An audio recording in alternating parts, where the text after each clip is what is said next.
बिसा नङा होमबा बिसा अल बड' सेने आर्टिस्ट एस'सिएशननि सेन्ट्रेल कमिटिनि बिबान गथायलायनाय हाबाफारि दिनै बे भैरबखुन्द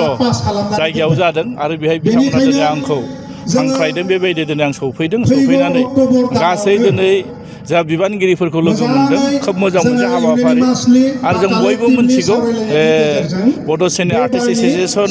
बे आफादनि जुगिदि जोंनि बर' हारिनि माखासे सावथुनगिरिफ्रा बिथांमोना गोबां मोनसे दिनै थांखि लानानै जि मोनसे जाथिनि माखासे खामानि मावबाय थादों होनना बुंनांगोन बिथांमोना गावनि फावजों गावनि माने फाव दिन्थिनानै बेबायदिहै मोनसे बेरखांहोयो खोब महर बेरखांहोनायजों लोगोसे गावनि राव गावनि धोरोम गावनि हारिमु गोबां धरननि माखासे बेहाय ओंथि हाबना थायो आरो नंखायनो दिनै आंबो दिनै फैनानै खोब मोजां मोनदों नंखायनो दिनै बिथांमोननि जाहाथे आफादा जाहाथे उननि समफ्राव आरो मोजाङै जाहाथे आवगायलांनो हाथों बे हिसाबै दिनै जिथु आंनि साइडनिफ्राय आं दिनै बिथांमोननो मोनसे लजिस्टिक सापर्ट होनायनि बाथ्रा बुंदों नंखायनो उन समफ्राव बिथांमोनखौ एसेबांसिम हायो आंबो सानदों माबा मोनसे एसेब्लाबो सहाय खालायलांनो हागोन नामा बे नोजोरजों दिनै आङो बिथांमोनखौ सहाय खालायगोन होननानै बुंनाय जादों आरो नोंथाङा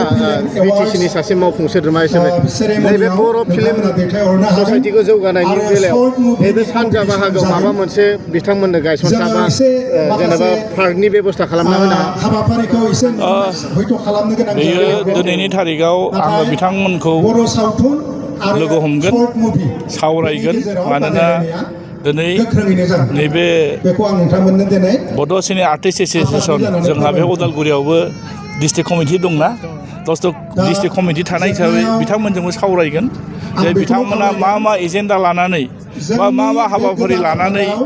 उननि समफ्राव माहै बिथांमोना लानानै दिनै आवगायलांनो नागिरदों मा हाबाफारि लानानै आवगायलांनो नागिरदों ओंखायनो बिथांमोनजों सावरायगोन बिथांमोननि एजेन्डाखौ मोनथिया हसियाथ' खोथा बुंनाया थिग जानाय नङा ओंखायनो बिथांमोनाबो थांखि दङ नङा होमबा उदालगुरि जिल्ला हिसाबै